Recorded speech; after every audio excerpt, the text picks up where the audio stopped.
Hello students, how are you all? I hope that you all will be fine. Guys, myself Jiten Singh, Jitu sir, your English teacher. Today in this video we are going to discuss the explanation of the chapter A Girl with a Basket.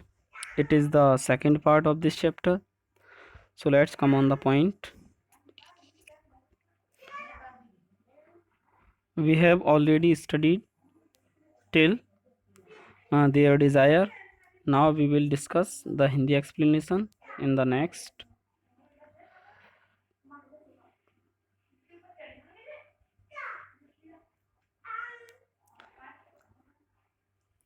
These were refugee children.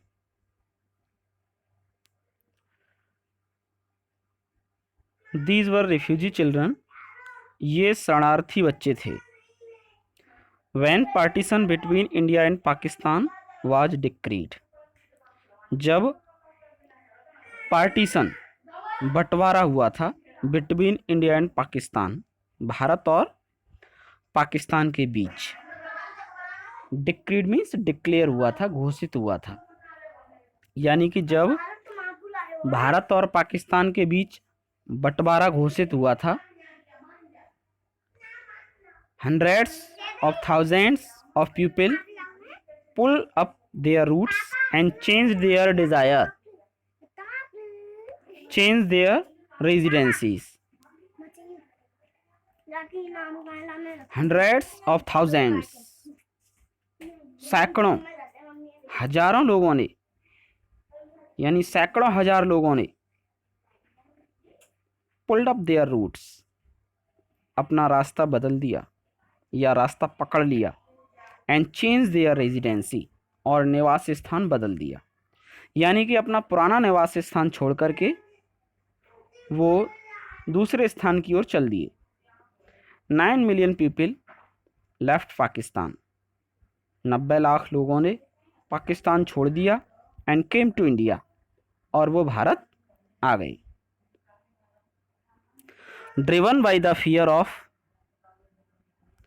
Religious fanaticism, धार्मिक उन्माद के डर से. Religious means धार्मिक और फैनाटिज्म means उन्माद, यानी धर्म बदलने के डर से उन्होंने पाकिस्तान छोड़ दिया. दे वर पुअर पीपल, वे गरीब लोग थे. टू स्टार्ट विद, जब उन्होंने यात्रा शुरू की थी. दे वर पुअरर, वे और ज़्यादा गरीब हो गए. As they began their long track, जब उन्होंने शुरू की. देयर मीन्स अपनी, लॉन्ग ट्रैक लंबी यात्रा. यानी जो लोग पाकिस्तान से चले थे वो पहले से ही गरीब थे, और रास्ते में उनका सामान, उनका पैसा खर्च होता गया, वो और ज़्यादा गरीब हो गए. For all they could carry was a bit of food and a few belongings. For all, क्योंकि वह सब, दे कुड कैरी, जो वो अपने साथ ला सके. Was a bit of food, वह था थोड़ा सा भोजन. एंड अ फ्यू बिलोंगिंग्स, और कुछ सामान. Soon their food, soon they were out of food, शीघ्र ही उनका भोजन समाप्त हो गया. A few days after they started, यात्रा शुरू करने के कुछ दिनों बाद. यानी कि जिस दिन उन्होंने यात्रा शुरू की थी उसके कुछ दिन बाद उनके द्वारा साथ लाया गया भोजन खर्च हो गया. दे बिगन टू फॉल, वे गिरने लगे. बाई द वे साइड, सड़क के किनारे. From the weakness of hunger, भूख की कमजोरी से. And died where they fall, और जहाँ गिरते वहीं मर जाते. इट मीन्स वो लोग पहले से ही गरीब हो गए थे, खाना उनका समाप्त हो गया था, पैसे खर्च हो गए थे, भूख की वजह से वो कमज़ोर हो गए थे, रास्ते में ही वो गिर जाते और मर जाते. The children selling basket were sons and daughters of these refugees. The children, जो बच्चे, सेलिंग बास्केट्स, टोकरियां बेच रहे थे, were sons and daughters of these refugees, इन्हीं शरणार्थियों के बच्चे थे। यानी उस दिन लेखक को जो प्लेटफॉर्म पर बच्चे मिले थे, जिन बच्चों ने लेखक को घेर लिया था, वो बच्चे इन्हीं शरणार्थियों के बच्चे थे, जो शरणार्थी पाकिस्तान से आए थे।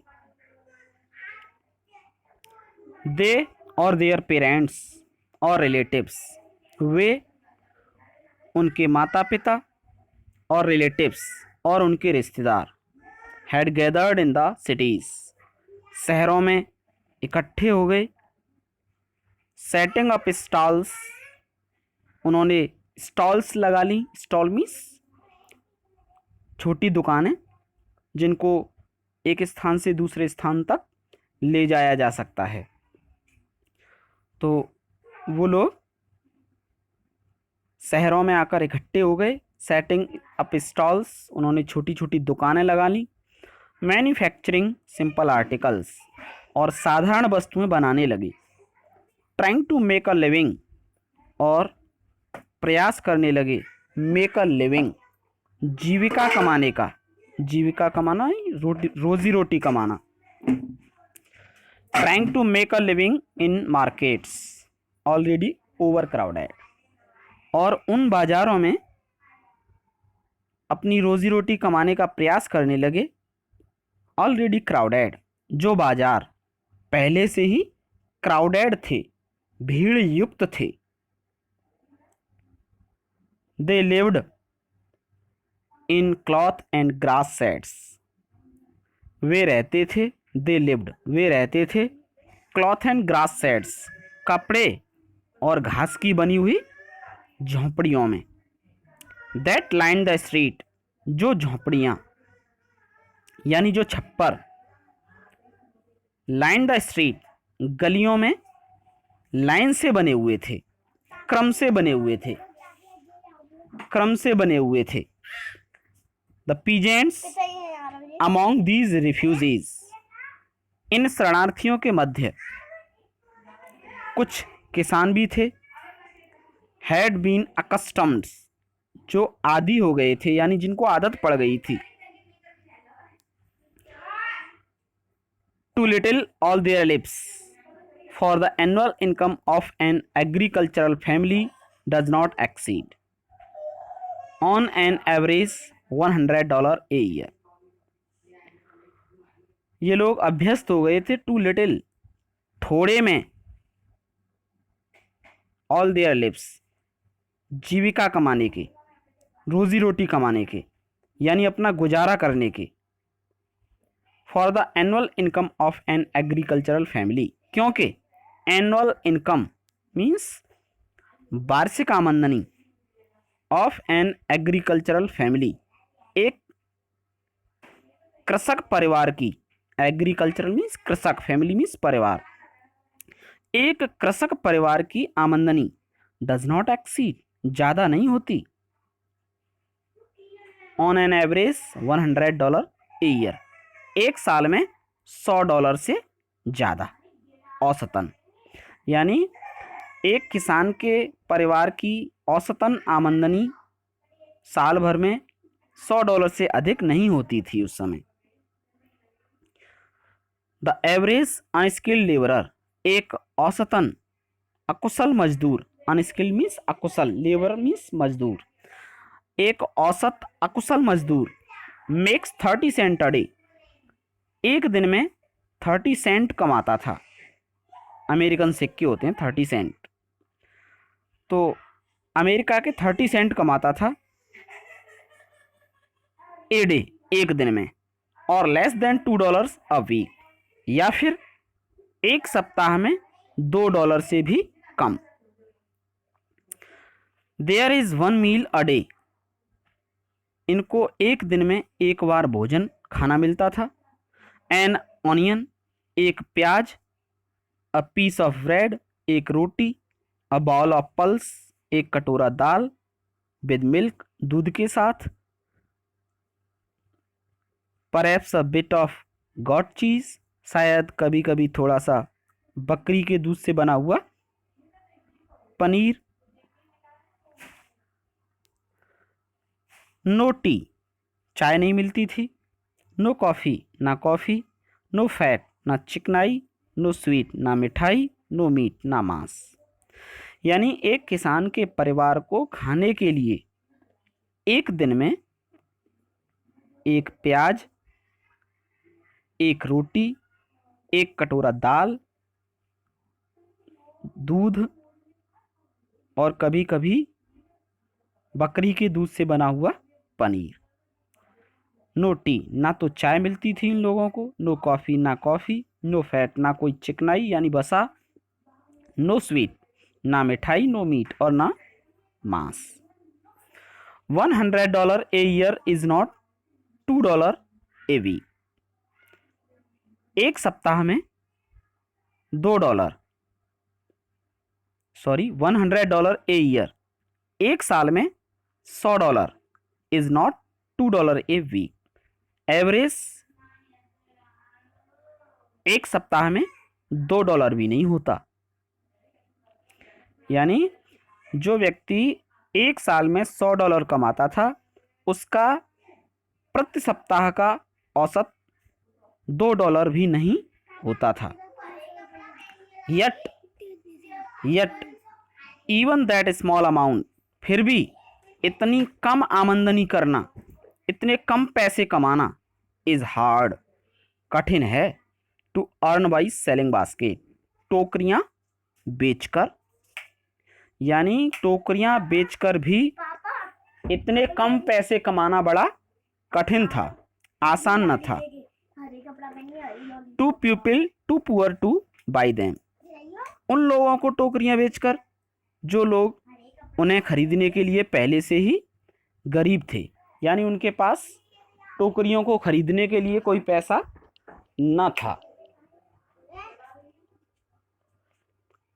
That no doubt is the reason these little children descended on me like lockets. That no doubt, इसीलिए निसंदेह, these little children, ये छोटे बच्चे, descended on me, मुझ पर टूट पड़े, like lockets, टिड्डियों की तरह। यानी भारत में उन बच्चों की टोकरियों को खरीदने वाले लोग कम थे, तो जब उन्होंने अमेरिकन व्यक्ति को देखा तो उन्हें लगा कि शायद ये हमारे सामान को खरीद लेगा, इसलिए वो उसके ऊपर टिड्डियों की तरह टूट पड़े। यानी उसको चारों तरफ से उन्होंने घेर लिया। आई एन अमेरिकन, मैं जो कि एक अमेरिकन था, वाज डाउटलेस अब the most promising market they had seen, निसंदेह उनको मेरे अंदर एक अच्छा खरीदार दिखाई दे रहा था, इसीलिए वो मुझ पर टूट पड़े थे।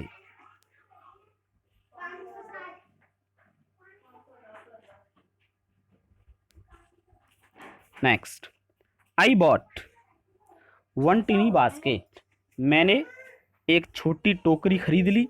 फॉर अ फ्यू आनास, कुछ आना में। Another fruit basket for a bit more, एक दूसरी फल रखने की टोकरी थोड़े ज़्यादा पैसों में खरीद ली। A beautiful waste paper basket, एक सुंदर रद्दी कागज़ रखने की टोकरी फॉर अ रुपी, ₹1 में खरीद ली।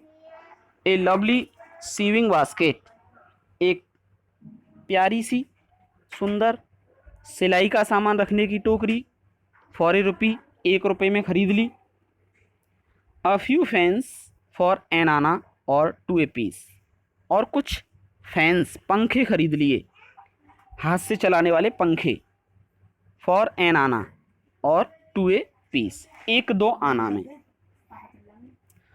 माई arms were filled, my arms were filled, मेरी बाहें भर गईं। And I had not spend 50 cents, और अभी मेरे 50 सेंट भी खर्च नहीं हुए थे। The children passed in shouting their wares। बच्चे shouting their wares, अपने अपने सामान का नाम लेकर चिल्ला रहे थे। I was a prisoner, मैं एक कैदी बन चुका था, यानी उन बच्चों ने मुझे कैद कर लिया था, चारों तरफ से घेर लिया था। कंप्लीटली सराउंडेड, मैं पूरी तरह घिर गया था। अनेबल टू मूव, हिल भी नहीं सकता था मैं। The most diligent aggressive vendor, सबसे ज़्यादा परिश्रमी और आकर्षक विक्रेता। Was a beautiful girl of 9, एक 9 वर्ष की लड़की थी। Right in front of me, जो ठीक मेरे सामने खड़ी थी। She had a lovely basket, उसके पास एक सुंदर टोकरी थी। विद हैंडल, जिसमें हैंडल लगा हुआ था। And she wanted a rupee and a half for it, और वह इस टोकरी के लिए 1 और आधा रुपया मांग रही थी, यानी 1 और आधा यानी 1.5 रुपया मांग रही थी। और अबाउट 30 सेंट, या फिर 30 cents. She was earnest pleader, वह बहुत ही निवेदन करने वाली थी, यानी बहुत अच्छी तरह विनती कर रही थी। There were tears in her eyes, उसकी आंखों में आंसू थे। शी प्लीडेड एंड बेग्ड, उसने बहुत ही विनम्र भाव से निवेदन किया। इन टोन्स, इस स्वर में, that would ring any heart, कि किसी का भी हृदय पिघल जाए। इस स्वर में उसने मुझसे निवेदन किया। So thank you guys. अब नेक्स्ट पार्ट को हम नेक्स्ट वीडियो में डिस्कस करेंगे। Till then thank you, bye bye.